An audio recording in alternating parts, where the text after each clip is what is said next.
जय श्री कृष्ण। विश्व गीता प्रतिष्ठानम उज्जैनी द्वारा आयोजिते अस्मिन् गीता संस्कृत शिक्षा वर्गे भवतां सर्वेषां स्वागतम, वंदनम, अभिनंदनम। हम श्रीमद् भगवद गीता के 3 अध्यायों का पदच्छेद, अन्वय, व्याकरण पूर्वक सामान्य अध्ययन कर चुके हैं। चतुर्थ अध्याय चल रहा है, जिसके 12 श्लोक हम पहले कल कर चुके थे।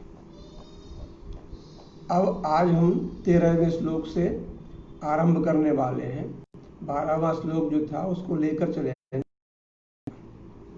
तो 12वें श्लोक का हम सभी पाठनम कुर्मः, गायनम कुर्मः। ओम श्री परमात्मने नमः। श्रीमद् भगवद गीता चतुर्थोऽध्यायः 12तमः श्लोकः। काङ्क्षन्तः कर्मणां सिद्धिं यजन्त इह देवताः क्षिप्रं हि मानुषे लोके सिद्धिर्भवति कर्मजा। इसका हमने पढ़ लिया था, पदच्छेद भी, अन्वय भी, भावार्थ भी। अगला श्लोक है हमारा, चातुर्वर्ण्यं मया सृष्टं गुणकर्म विभागशः तस्य कर्तारमिमां विद्य कर्तारमव्ययम्। चातुर्वर्ण्यं मया सृष्टं गुणकर्म विभागशः तस्य कर्तारमपि मां विद्धि अकर्तारम अव्ययम्। इसका पदच्छेद किया। चातुर्वर्ण्यम, वर्ण होते हैं 4, ब्राह्मण, क्षत्रिय, वैश्य और शूद्र। तो चातुर्वर्ण्यम, इन 4 वर्णों को मया सृष्टम, मैंने बनाया है। सृष्टम का अनुस्वार के स्थान पर मकार लाए। गुण कर्म विभागशः, गुण और कर्म के अनुसार विभाग पूर्वक। तस्य कर्तारम अपि माम विद्धि, उसका कर्ता भी मुझे जाने। तो तस्य कर्तारम अपि अलग कर दिया, अपि माम विद्धि, विद्य कर्तारम अव्ययम्। ये बड़ा पद है, इसको हमने किया विद्धि।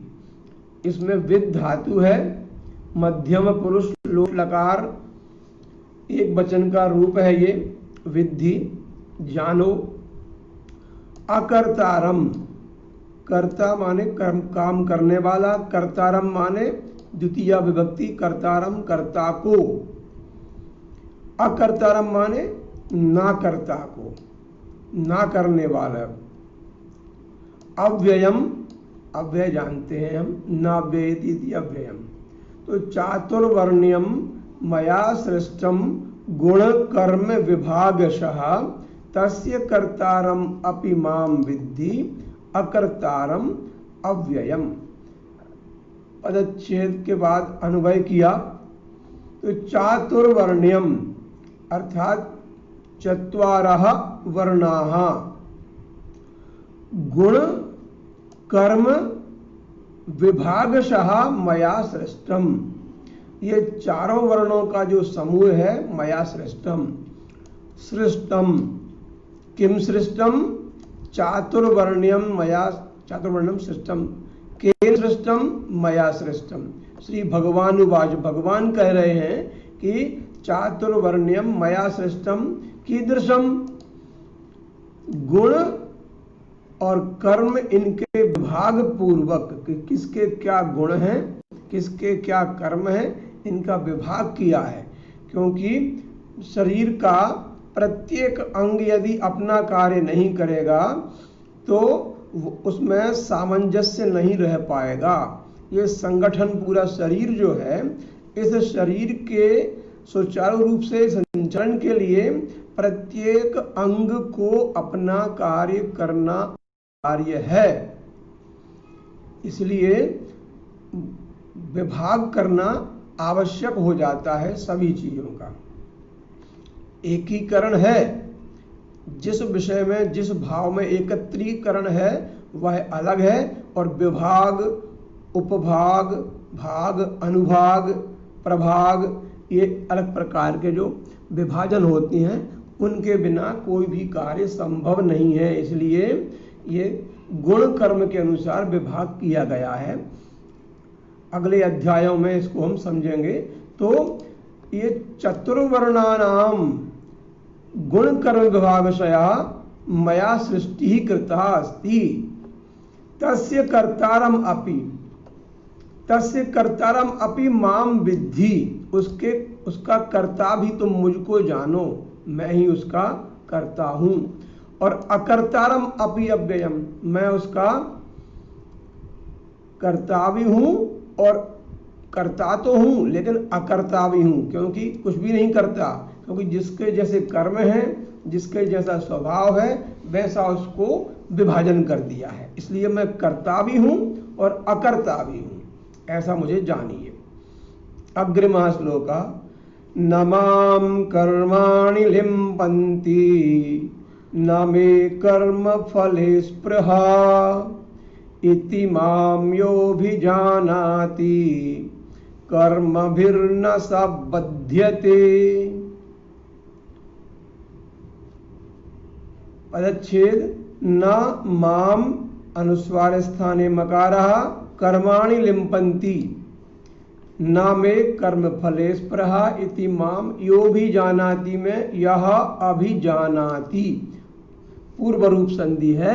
यह अभिजानाति कर्म भी न, अलग अलग पद हुए, कर्म भी न सबध्यते।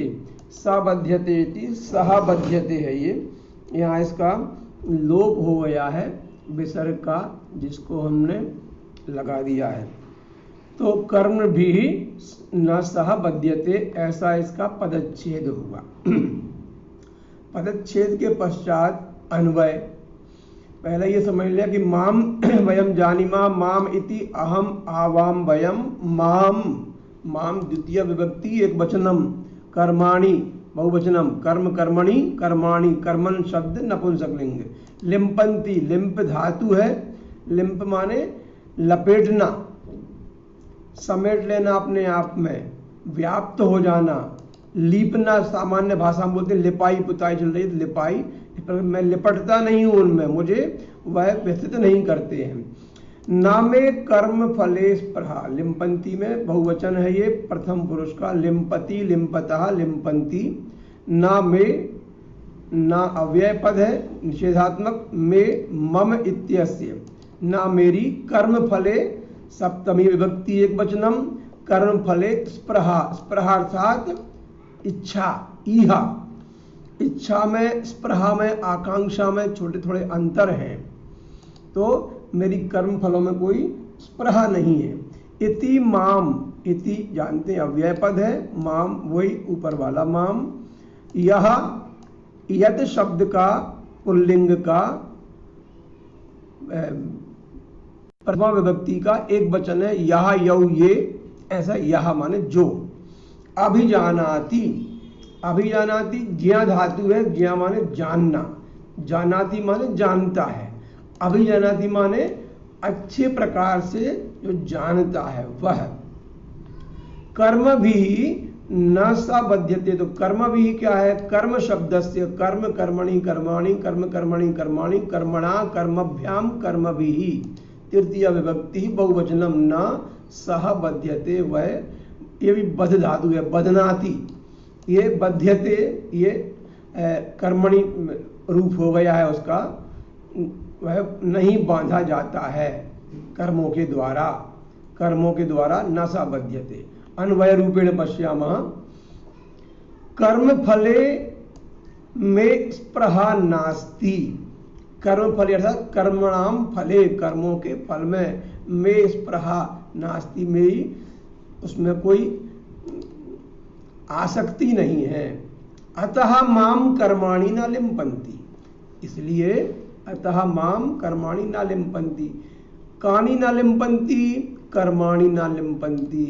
कर्माणि कम न लिम्पन्ति? माम अर्थात भगवंतम, जो कह रहे हैं उनके लिए, इसलिए मुझे कर्म नहीं लिप्त करते हैं। कारणम किमर्थम कर्माणि न लिम्पन्ति? में कर्म फले स्पृहा नास्ति, कर्मों के फल में मेरी स्पृहा नहीं है, इसलिए मुझे कर्म नहीं लिप्त करते हैं। इति, इस प्रकार से, अनेन प्रकारेण, यह माम अभिजानाति, जो मुझे ठीक से जानता है। जानाति, परिजानाति, अभिजानाति, इन सब में अंतर है। अभिजानाति माने गहराई से जान जाता है जो मुझे। सह कर्म भी न बध्यते, जो मुझे जान जाएगा सो वह भी कर्मों के द्वारा नहीं बांधा जाता, क्योंकि जानत तुम ही होई जाई। ये जानत तुम ही होई जाई, और सोई जानहि जेहि देहु जनाई। तो ये इसका अनुवाद लगता है कि रामचरितमानस में तुलसीदास जी ने यहाँ से लिया होगा कि जो मुझे जान लेता है वह कर्मों से नहीं बनता, क्योंकि मेरे समान हो जाता है। अग्रिमः श्लोकः। एवं ज्ञात्वा कृतं कर्म पूर्वैरपि मुमुक्षुभिः कुरु कर्मैव तस्मात् त्वं पूर्वैः पूर्वतरं कृतम्। एवं ज्ञात्वा पदच्छेदः कृतः, तो एवं ज्ञात्वा यह जानकर, एतद ज्ञात्वा इस प्रकार से जानकर, ज्ञात्वा कृतम आ गया कर्म, पूर्वैरपि, पूर्वैः अपि, विसर्ग संधि थी, यहाँ पर विसर्ग का रुत्व हुआ था, तो पूर्वैः अपि मुमुक्षुभिः, मुमुक्षु शब्दस्य तृतीया बहुवचनम अस्ति। मुमुक्षु अर्थात मोक्षस्य प्रबलतमाम इच्छां कुर्वन्ति ते, तई है जो मोक्ष की प्रबल इच्छा करते हैं उनके द्वारा, ऐसा इसका अर्थ है। कुरु कर्मैव, कर्मैव को अलग अलग किया तो कर्म एव हुआ। तस्मात् त्वं पूर्वैः पूर्वतरम कृतम, सरल है इसका पदच्छेद। एवं अव्यय पदम, इस प्रकार से, अनेन प्रकारेण, ज्ञात्वा, ज्ञा धातु त्वा प्रत्यय, ज्ञात्वा जानकर, कृतम, कृ धातु अक्त प्रत्यय, कृतम किया गया है, कर्म, पूर्वैः, पूर्वैः अर्थात पूर्वजैः है, पूर्वम ये जाता है तई है, पहले भी किया गया है। अपि, अपि इति अव्यय पदम, भी इसका अर्थ होता है। मुमुक्षु भी, मोक्षस्य इच्छाकांक्षी भी। तो कुरु, कृ धातु आत्मनेपदी, परस्मै पद, लोट लकार, मध्यम पुरुष, एक वचनम, कुरु माने करो, कर्म, एव, तस्मात्, तद शब्दस्य पंचमी विभक्ति, इसलिए, त्वं पूर्वैः पूर्वतरम कृतम, पूर्वैः वही ऊपर का शब्द है, त्वं युष्मत् शब्द का प्रथमा एक वचनम, पूर्वतरम पहले वालों की तरह, कृतम किया हुआ है। अन्वयः अस्ति पूर्वैः मुमुक्षुभिः अपि एवं ज्ञात्वा कर्म कृतम, कर्म कृतम, कर्म किया गया है। कैः मुमुक्षुभिः, कैः मुमुक्षुभिः, पूर्वैः मुमुक्षुभिः, पहले भी, पूर्व काल में भी मुमुक्षुओं के द्वारा कर्म किया गया है। ज्ञात्वा जानकर, किम ज्ञात्वा, एवं ज्ञात्वा, इस प्रकार से जानकर। मतलब आज हम जो तुमसे कह रहे हैं करने के लिए कि तुम युद्ध करो, ऐसा करना श्रेयस्कर है, क्योंकि धर्म सम्मत युद्ध है ये।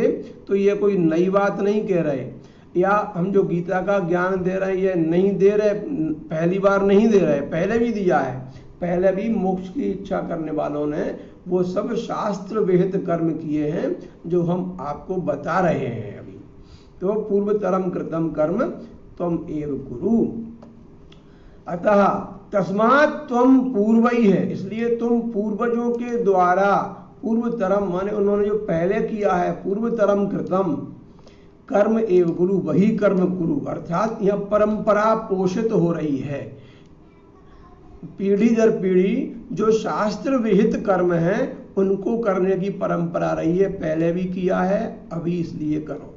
किसी बात को हम तत्व से नहीं जानते तो उसके बारे में यह विचार कर लेते हैं कि गुरुजी ने कहा है इसलिए करना है, अथवा माता जी ने कहा इसलिए करना है, पिताजी ने कहा इसलिए करना है।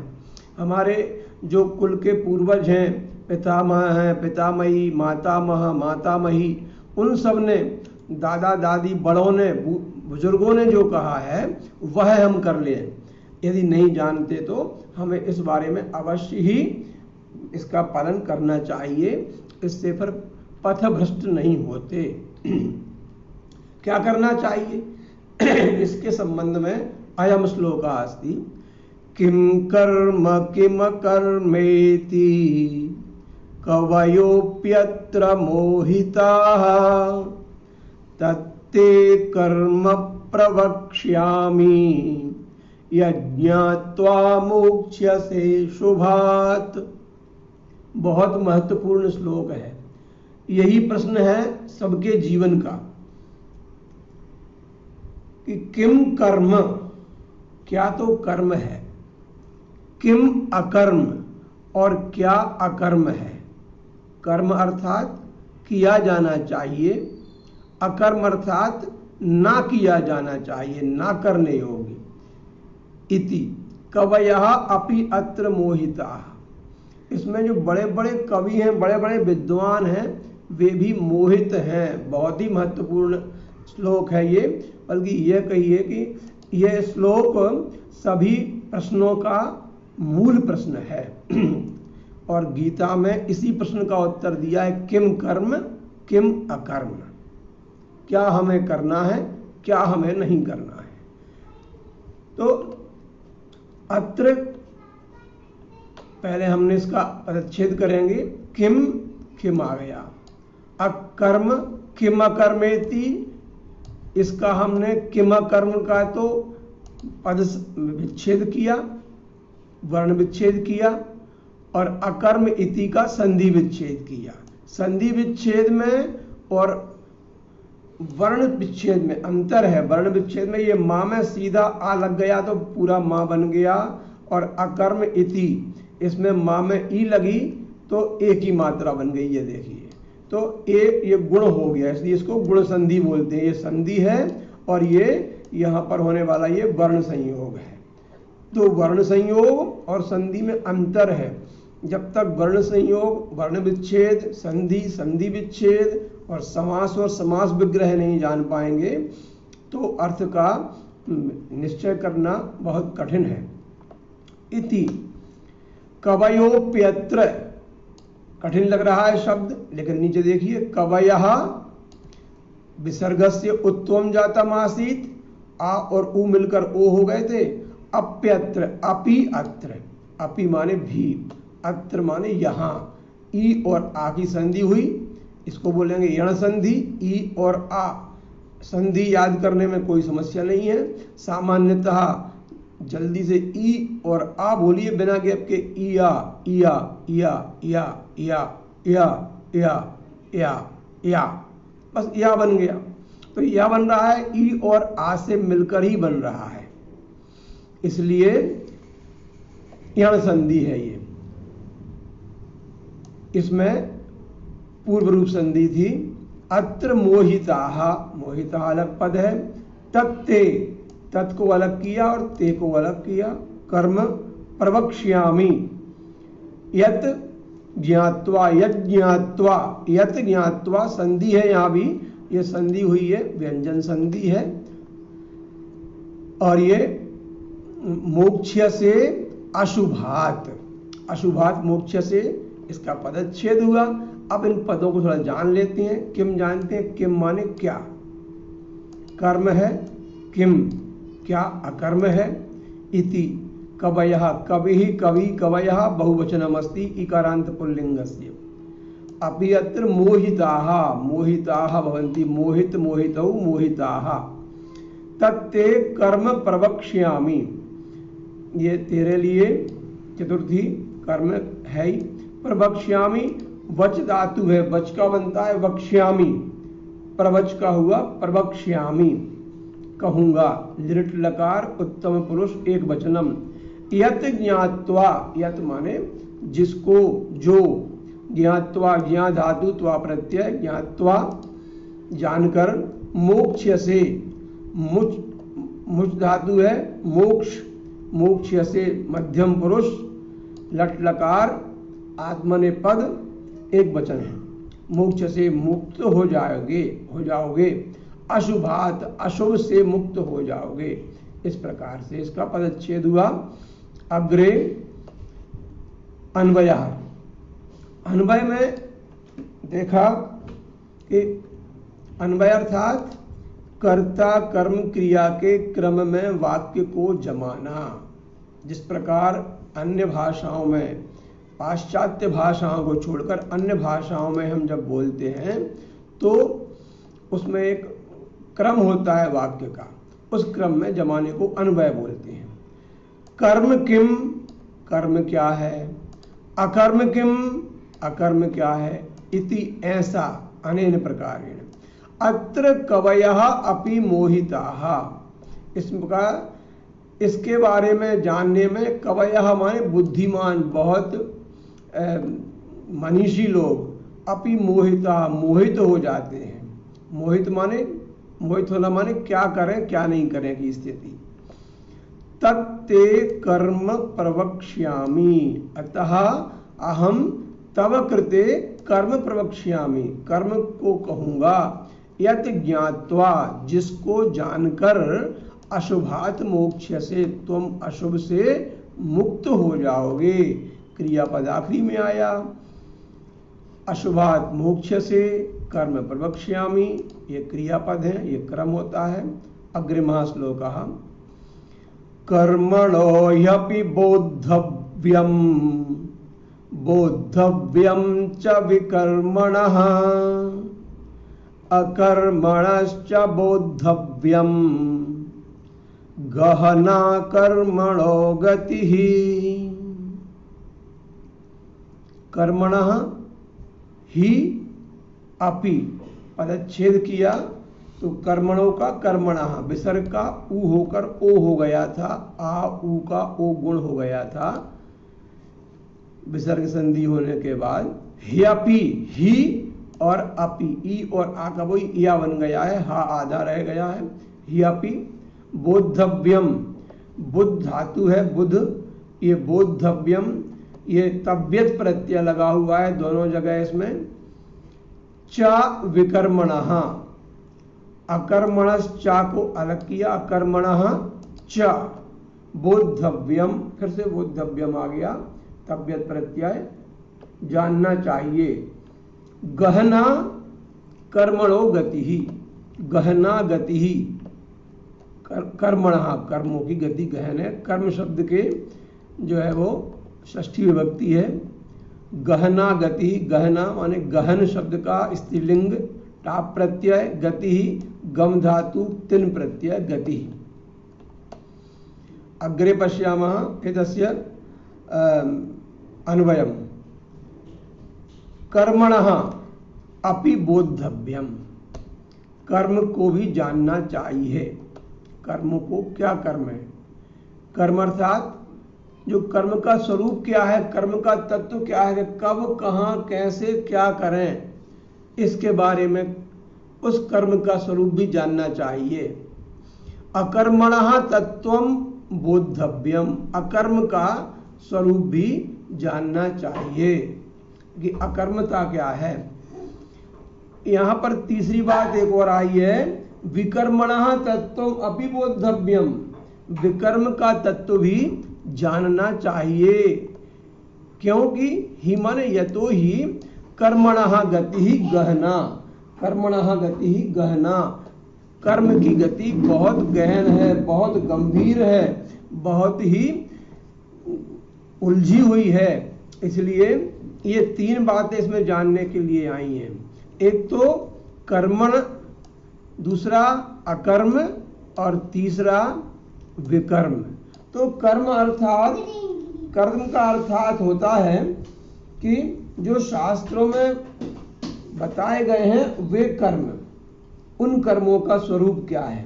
और इतना केवल जानने मात्र से ही काम नहीं हो जाता कि शास्त्रों के अनुसार शास्त्र में क्या है, तो शास्त्र में कौन सी बात किसके लिए किस प्रकार से कही गई है यह जानना चाहिए। अकर्मणः तत्त्वं बोद्धव्यम, अकर्मणः तत्त्वं बोद्धव्यम, अकर्म का भी तत्व जानना चाहिए कि अकर्म क्या है। अकर्म, वही बात आई कि शास्त्रों में जो निषिद्ध बताए हैं वे अकर्म हैं भाई, किंतु कब कहाँ कैसे क्या निषिद्ध है, कहीं बोलना निषिद्ध है तो कहीं ना बोलना भी है, कहीं अधिक बोलना निषिद्ध है, कहीं मौन रहना निषिद्ध है। ऐसे ही विकर्मणः गति भी ज्ञातव्यम, विकर्म की गति भी जानना चाहिए। विशेष रूप से कर्म कि किस विशेष अवस्था में किस विशेष कर्म को करना चाहिए, यह भी समझना आवश्यक है। इसलिए कर्म, अकर्म और विकर्म, इनके स्वरूप के बारे में आगे चर्चा की जाएगी पूरी। कर्मण्य कर्म यः पश्येत् अकर्मणि च कर्म यः स बुद्धिमान् मनुष्येषु स युक्ता कृत्स्न कर्म कृत। पदच्छेद किया, कर्मणि अकर्म यः पश्येत्, कर्म में जो अकर्म को देखे, अकर्मणि च कर्म यः, पश्येत और अकर्मणि को अलग किया तो पश्येत अकर्मणि हो गया, ता में से अलग किया इसको, और अकर्मण्य कर्मण्य कर्म, कर्मणि अकर्म, यह होगा उसका ई का आ, ई और आ का या बन गया था तो या कर्मण्य कर्म यह पश्येत अकर्मणि च कर्म यह स बुद्धिमान मनुष्येषु सह युक्तः कृत्स्न कर्म कृत।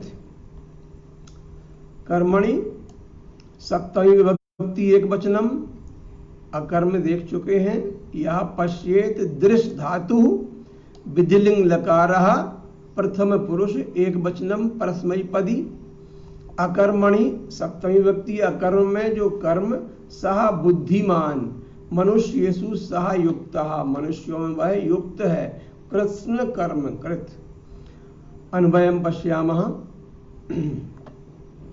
यह कर्मणि अकर्म पश्येत, जो अकर्म में, यह कर्मणि अकर्म पश्येत, जो कर्म में अकर्म को देखता है, देखे, और चा माने और, यह अकर्मणि कर्म पश्येत, और अकर्म में कर्म देखता है, सह मनुष्येषु बुद्धिमान, वही मनुष्य में बुद्धिमान है, सह युक्तः कृत्स्न कर्म कृत, सह एव कृत्स्न अर्थात समस्त सब प्रकार के कर्म कृत माने कर्म का करने वाला है, कर्मों का करने वाला है, वही मनुष्य सभी प्रकार के कर्मों का करने वाला है।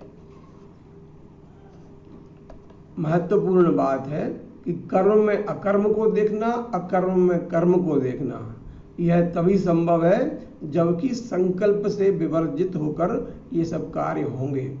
अग्रिमः श्लोकः यस्य सर्वे समारंभाः काम संकल्प वर्जिताः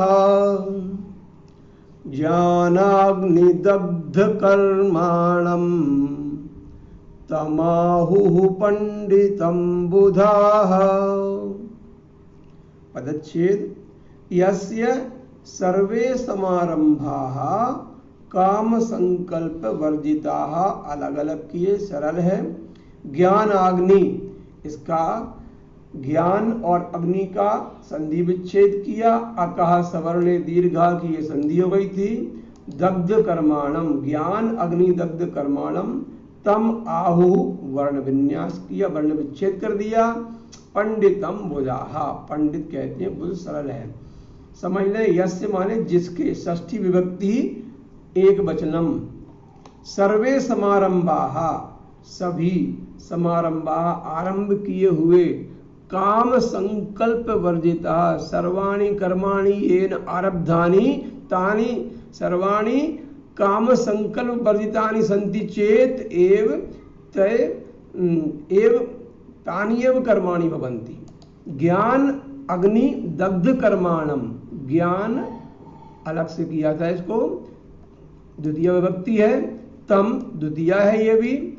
आहुहु कहा गया है। पंडितम, पंडित को।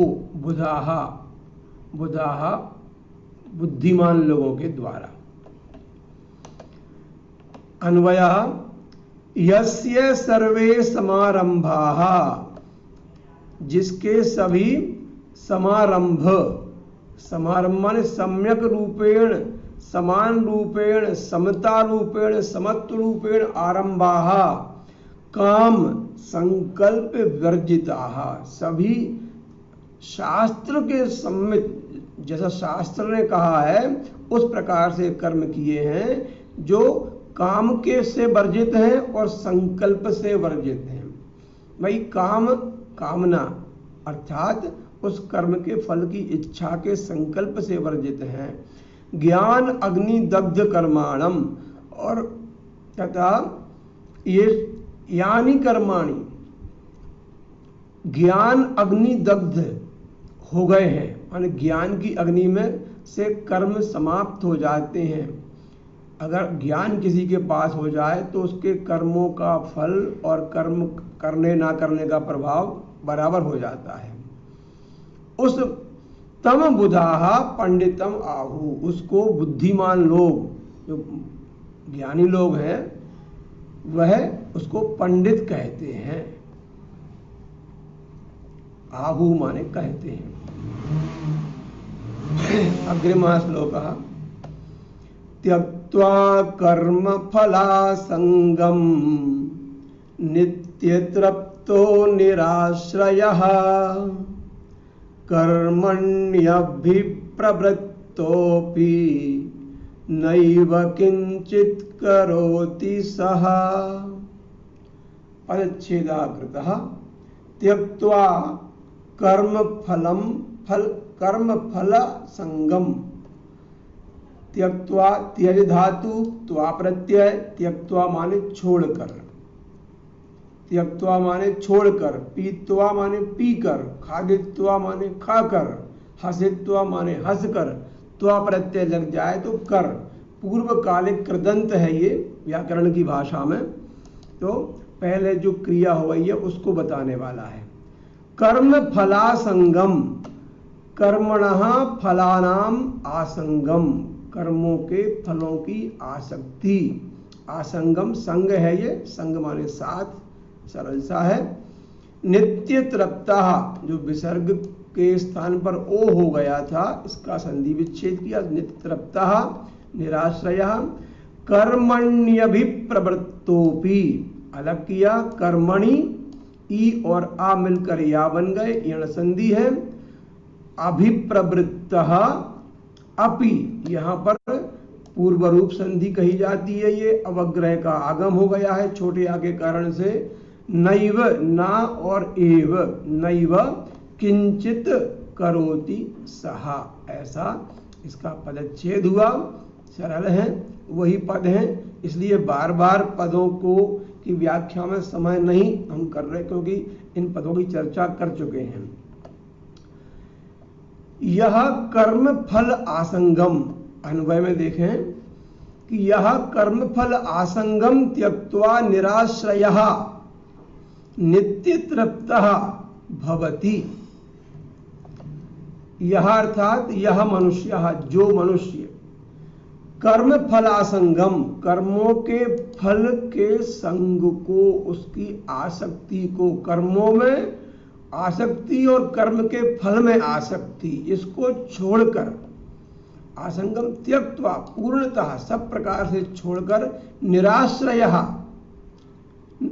निहि निर्धन आश्रयः, आश्रय माने भरोसे सहारे, निराश्रयः माने बिना सहारे के, बिना किसी सांसारिक आश्रय के, नित्य तृप्तः अस्ति, नित्य तृप्त है, हमेशा ही जो तृप्त हो गया है। सह कर्मणि अभिप्रवृत्तः अपि नैव किंचित करोति, वह ऐसा व्यक्ति, ऊपर के जो लाइन है इसका अर्थ समझिए फिर से, कि जिसकी कर्म के फलों में और कर्मों में कोई संगति नहीं है, कोई आसक्ति नहीं है, उनको जिसने छोड़ दिया है हर प्रकार से, जो निराश्रय हो गया है, जिसको किसी के आश्रय की आवश्यकता नहीं है, सांसारिक आश्रय की आवश्यकता नहीं है, यह नित्य तृप्त, हमेशा अपने आप में तृप्त है, संतुष्ट है। सह कर्मणि अभिप्रवृत्तः अपि, वह कर्म में लगा हुआ भी, कर्म तो करना पड़ेगा, तो इसलिए वह कर्म में लगा हुआ भी नैव किंचित करोति, वो कुछ भी नहीं करता है वास्तव में, क्योंकि वो समझता है कि ये सब जो इंद्रियां हैं वो अपने कार्यों में बरत रही हैं, मैं कुछ नहीं कर रहा हूं, वह ये बात जान चुका होता है, इसलिए उस पर कोई प्रभाव नहीं पड़ता उस बंधन का या मोक्ष का, इसलिए वह सब प्रकार से मुक्त है, ऐसा हम समझते हैं। अगला देखिए, और स्थिति क्या है उसकी, निराशीर्यत चित्तात्मा त्यक्त सर्व परिग्रहः शारीरम केवलम कर्म कुर्वन्नाप्नोति किल्बिषम्। पदच्छेद किया, निराशी ही, ये विसर्ग आएगा यहाँ पर, निराशी ही, विसर्ग आया अलग हुआ, निराशी ही माने आशी माने आशा, आशा माने आशी माने आशा करने वाला, और निराशी माने आशा ना करने वाला, बिना आशा वाला। यत चित्तात्मा, यत चित्त और आत्मा अलग अलग किया। त्यक्त सर्व परिग्रह, त्यक्त माने जिसने छोड़ दिया है, सर्व माने सब कुछ, परिग्रह माने ग्रहण करना, चारों तरफ से इकट्ठा करने की, जो परिग्रह होता है एक अपरिग्रह होता है। परिग्रह माने जो कुछ हमारे चारों तरफ है उसको समेट लो, उसको इकट्ठा कर लो, और अपरिग्रह माने होता है जो अत्यंत आवश्यक है उसको हम ग्रहण करें और बाकी सब कुछ छोड़ दें, वो अपरिग्रह कहलाता है। ये बड़ी अवस्था है। हमारे जो 5 यम दिए हैं, यम नियम आसन प्राणायाम प्रत्याहार धारणा ध्यान समाधि, जो योग अष्टांग योग है उसमें पहला है यम, जिसको संयम भी बोलते हैं, उसमें अपरिग्रह की बात भी है, उसमें ये गुण होना चाहिए उस व्यक्ति में। तो निराशी ही यद चित्त आत्मा त्यक्त सर्व परिग्रह शारीरम, अलग है शरीर संबंधी, शरीरम अर्थात देह और शारीरम अर्थात देह संबंधी, शरीर संबंधी। केवलम कर्म कुर्बन, कुर्बन को समझ लें, कृ धातु शत्रु प्रत्यय, पुल्लिंग में है, कुर्बन कुर्वन्तौ कुर्वन्तः, पुल्लिंग में बनता है इसके, कृ धातु शत्रु करते हुए। ये जो इंग्लिश का है present continuous tense, present continuous tense के समान ये निरंतरता का बोधक है, उस समय वो कार्य चल रहा है, इसलिए लट लकार जैसे इसका और परस्मयी पद जैसा रूप बनता है। जो धातुएं परस्मयी पदी होती हैं उनमें लगता है प्रत्यय। न आपनोति, आप धातु है माने प्राप्त होना, आपनोति ये कुछ गण हैं धातुओं के अलग अलग, 10 गण की धातुएं हैं। भुआदि ज्योत्यादि दिवादि स्वादि रेवचा, ऐसे भुआदि गण हैं, कोई स्वादि गण हैं, ऐसे अलग अलग प्रकार की धातुएं हैं। तो आप धातु है, इसका ये लट लकार के प्रथम पुरुष का एक वचन है। किल्बिषम, किल्बिषम ये अर्थात पाप, इसका हमने अन्वय किया तो यत चित्त आत्मा सर्व परिग्रह त्यक्त सर्व परिग्रह, जिसका चित्त, चित्त माने मन बुद्धि चित्त अहंकार, जो बातें की थी हमने पूरी चेतना का स्वरूप है। चेतना, चित्त माने चेतना, आत्मा त्यक्त सर्व परिग्रह, सबको जिसने छोड़ दिया है, सबसे जीत लिया है, जिसने जो भोगों की सामग्री है उसको सब प्रकार से छोड़ दिया है, परित्याग कर दिया है। तादृशा निराशी ही, वैसा आशा रहित पुरुष केवलम शारीरम कर्म कुर्बन, शरीर संबंधी कर्म करते हुए किल्बिषम न अब आपनोति, जिसके अंतःकरण में कुछ और है ही नहीं है, कोई आकांक्षा नहीं है, जिसने इंद्रियों के साथ शरीर को जीत लिया है, उसने समस्त भोगों की सामग्री का भी परित्याग कर दिया है। ऐसा आशा रहित पुरुष केवल शरीर संबंधी कर्म करता हुआ भी पापों को नहीं प्राप्त होता है। वो कर्म तो कर रहा है, उस कर्म के करने में का फल उसके ऊपर नहीं पड़ रहा है। अग्रिमा श्लोका यदृच्छालाभ संतुष्टो द्वंद्वातीतो विमत्सरः समः सिद्धावसिद्धौ च कृत्वापि न निबध्यते। पदच्छेद किया इस श्लोक का। यदृच्छा लाभ संतुष्टः, एक ही पद है, हाइफन लगा के पद को स्पष्ट करने का प्रयत्न किया गया है। द्वंद्व अतीतः विमत्सरः समः सिद्धौ असिद्धौ, ये संधि थी यहाँ पर, सिद्धावसिद्धौ, सिद्धौ और असिद्धौ, औ और आ इनके मिलने के बाद में एक संधि होती है एचो यवायावः, आयादि संधि भी इसका नाम है। तो ये संधि हुई है, इसमें औ का आव बन गया है, आव। च कृत्वापि, कृत्वा धन अपि, कृ धातु त्वा प्रत्यय, कृत्वा माने करके, अपि न निबध्यते नहीं बंधता है, सरल है। पदच्छेद के बाद अन्वय किया। यदृच्छा लाभ संतुष्टः विमत्सरः, इसका विशेषण है। द्वंद्वातीतः सिद्धौ च असिद्धौ समः कृत्वा अपि न निबध्यते।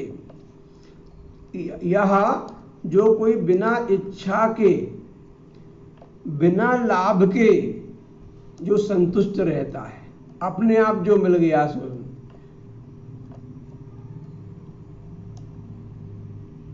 इसमें इसको थोड़ा समझ लें।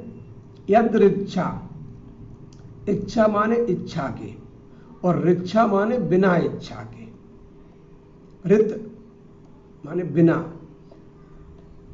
यहां पर तो बिना इच्छा के अपने आप यथा लाभ संतुष्ट विमत्सरः, विमत्सरः मत्सर माने ईर्ष्या, विमत्सरः माने विगतः मत्सरः यस्मात् सः विमत्सरः, जिसमें ईर्ष्या का सर्वथा अभाव हो गया है वह व्यक्ति। द्वंद्वातीतः, द्वंद्व से अति, द्वंद्व अर्थात जो मन में द्वंद्व होती हैं, प्रेम का होता है और शत्रुता का होता है, हर्ष का होता है, शोक का होता है, राग होता है, द्वेष होता है। इस प्रकार से कि जो द्वंद्व होते हैं सभी प्रकार, हर्षामर्ष भयोद्वेगैर द्वंद्वो मुक्ता, इनसे द्वंद्व से जो अतीत हो गए, जिसके बीत गए, जिसने उनको छोड़ दिया है। सिद्धौ चा असिद्धौ चा, सिद्धि में और असिद्धि में कोई भी काम किया हमने, काम पूरे सामर्थ्य के साथ में हमारा 100% हमने देकर वो काम किया, उसके बाद में वह काम सिद्ध हुआ या सिद्ध नहीं हुआ, उससे कोई अंतर नहीं पड़ता, तो वह समः कृत्वा, सिद्धा सिद्धौ समः कृत्वा अपि न निबध्यते, करके भी वह नहीं बंधता है, कर्मयोगी होता है ऐसा व्यक्ति। कैसा? यह सिद्धौ असिद्धौ समः अस्ति, यह द्वंद्वातीतः अस्ति, यह विमत्सरः अस्ति, यह यदृच्छा लाभ संतुष्टः अस्ति, जो बिना किसी इच्छा के अपने आप में संतुष्ट है, जो बिना किसी ईर्ष्या के जीवन जी रहा है, किसी से उसको ईर्ष्या और द्वेष नहीं है, जो द्वंद्वों से अतीत है, जो हर्ष शोक आदि राग द्वेष के जो द्वंद्व है उनसे अलग हो गया है, जिसको किसी कर्म की सफलता अथवा असफलता से अंतर नहीं पड़ता, सब कुछ में समान है, एवं समाकृत, तो जो समान करके जो जीता है, सह अपि न निबध्यते, वह कभी भी उसमें नहीं बंधता है, उसके बंधन के मोह में नहीं फंसता है। अग्रिमा श्लोक। गत संगस्य मुक्तस्य ज्ञानावस्थित चेतसः यज्ञायाचरतः कर्म समग्रं प्रविलीयते।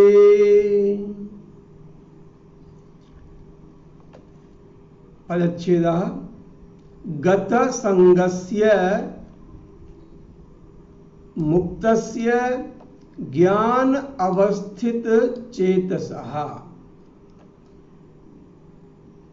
अच्छा, पास में हो गया, थोड़ा सा नीचे ले इसको।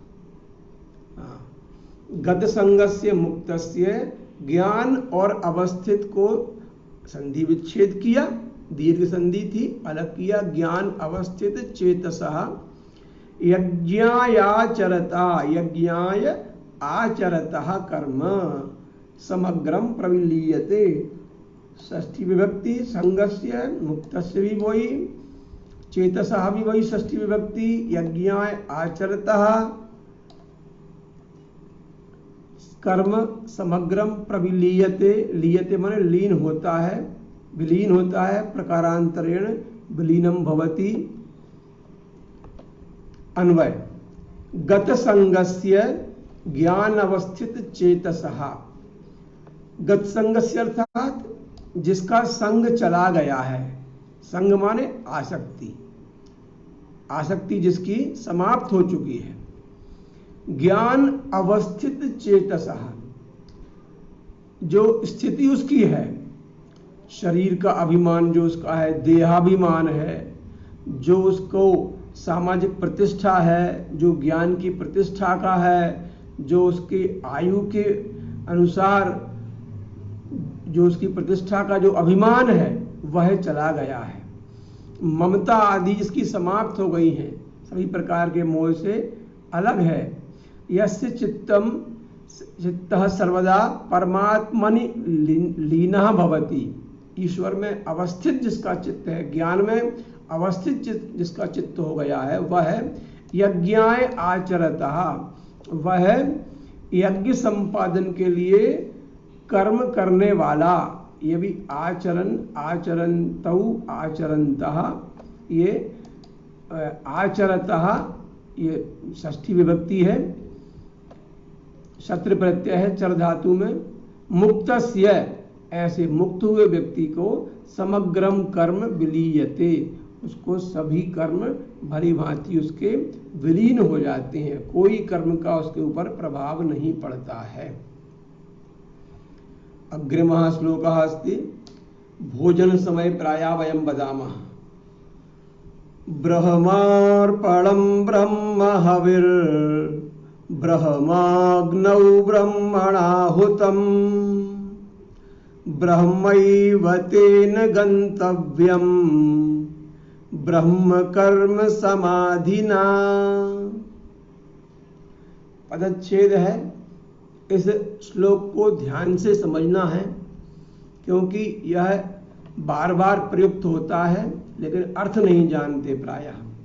तो पदच्छेद किया, ब्रह्मार्पणम का ब्रह्म अर्पणम ऐसा हुआ, संधि विच्छेद, दीर्घ संधि थी, अलग कर दिया, ब्रह्म अर्पणम, ब्रह्म अलग है, हविहि ब्रह्म अग्नौ, हविहि अलग किया, ब्रह्म अग्नौ,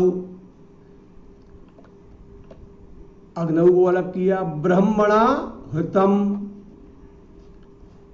ब्रह्मैव, ब्रह्म और एव, ब्रह्म में एव शब्द लगा हुआ है, ब्रह्मैव, ब्रह्म एव, ब्रह्मैव तेन, तेन को अलग किया, तेन गंतव्यम, गंतव्यम को अलग किया है तो इसमें मां लगा दिया है, ब्रह्म कर्म समाधिना।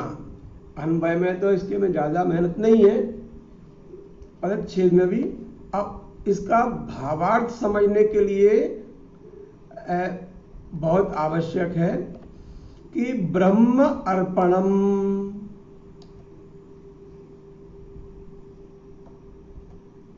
इसको उल्टा किया, अर्पणम ब्रह्म, यज्ञ होता है। देखिए यज्ञ क्या होता है, जो भी कर्म होता है, जो भी कर्म हम करते हैं वह यज्ञ का स्वरूप ही होता है, और उस यज्ञ के स्वरूप उसमें क्या तो हवि होती है, यज्ञ में आहुति डालते हैं तो उसमें समिधा भी होती हैं, उसमें अग्नि भी होती है, उसमें साकल्य अर्थात हवन सामग्री भी होती है, और हवन करने के जो माध्यम है सुरवा इत्यादि पात्र वो भी होते हैं, और जिसके लिए दिया जा रहा है वो भी होता है। तो हम कोई भी कर्म करते हैं उस सभी कर्मों में ये सब चीजें होती हैं। यदि हम भोजन कर रहे हैं तो सुरवा के रूप में हमारा हाथ है, और हाथ से हम जो हवि है, हवि अर्थात भोज्य पदार्थ, रोटी, शाकम, पूरिका, ओदनम जो भी हम ले रहे हैं वो सब हवि हो गई, और हमारा मुख जो है वो अग्नि हो गया है। तो ये हाथ रूपी सुरवे से वह हवि लेकर हमने अग्नि के समर्पण किया, फिर उसने पचाया, उससे फिर भाव देना शुरू किया है। ये भी यज्ञ है। ऐसे ही जो जो भी काम हम कर रहे हैं, स्नान करने जा रहे हैं वो भी एक यज्ञ है, बाकी और काम कर रहे हैं वो भी यज्ञ है। तो उसमें हम ब्रह्म की छवि को कैसे देखें, ब्रह्मार्पणम कैसे करें उसका हम, तो इसलिए उसको बताया है कि ब्रह्म अर्पणम, जिस यज्ञ में ब्रह्म, जिस यज्ञ में अर्पण अर्थात श्रुवा, अर्पण करने का पदार्थ माने श्रुवा, ये सब ये ब्रह्म है। हवन किए जाने वाले द्रव्य जो हैं हवि भी ब्रह्म है। ब्रह्मणा, और ब्रह्मा के द्वारा, ब्रह्म के, ब्रह्मा अलग चीज है, ब्रह्म अलग चीज है। ब्रह्मा जो विधाता है, सृष्टि करता है, ब्रह्मा जी पितामह चतुर्मुख ब्रह्मा जी, उसकी बात नहीं हो रही, ये ईश्वर की बात, पर ब्रह्म परमात्मा जो है जिससे ये सब उत्पन्न हुए हैं, वह ब्रह्म, उस ब्रह्मा के द्वारा, उस ब्रह्म के द्वारा ब्रह्माग्नौ हुतम, ब्रह्म रूपी अग्नि में आहुति दी जा रही है। तो ये भी क्या हुआ, ब्रह्म कर्म हो गया। तेन ब्रह्म कर्म समाधिना, उस ब्रह्म कर्म में स्थित रहने वाले, समाधि माने स्थित रहना, योगी द्वारा प्राप्त किए जाने योग्य फल भी ब्रह्म ही है। जब ये सब कुछ ब्रह्म समझ के वो काम करेगा कि ये अर्पण करना ब्रह्म है, ये हवि जो है वो ब्रह्म है, जो ब्रह्म के द्वारा ब्रह्म अग्नि में जो आहुति दी जा रही है वो भी सब ब्रह्म है। उस ब्रह्म कर्म के द्वारा जो समाधि में स्थित ऐसा व्यक्ति है वह भी ब्रह्म ही है, उसका फल भी जो मिलेगा वो भी ब्रह्म के रूप में ही मिलेगा। ऐसा इसका भावार्थ है। बहुत ही सुंदर भावार्थ इसका हुआ। अग्रिम श्लोक पढ़ेंगे। दैवमेवापरे यज्ञं योगिनः पर्युपासते ब्रह्माग्नावपरे यज्ञं यज्ञेनैवोपजुह्वति।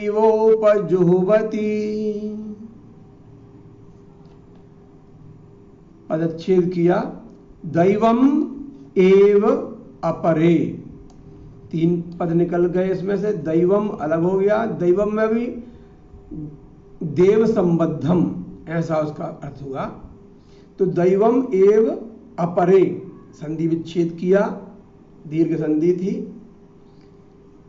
अलग किया। यज्ञम योगिनः पर्युपासते, योगी लोग पर्युपासते, परि उपासते इसका जो था वो अलग नहीं किया क्योंकि एक पद बन रहा है यहाँ पर। परिधन उपासते, ई और ऊ का यू बना हुआ है यहाँ पर। ये ब्रह्म अग्नौ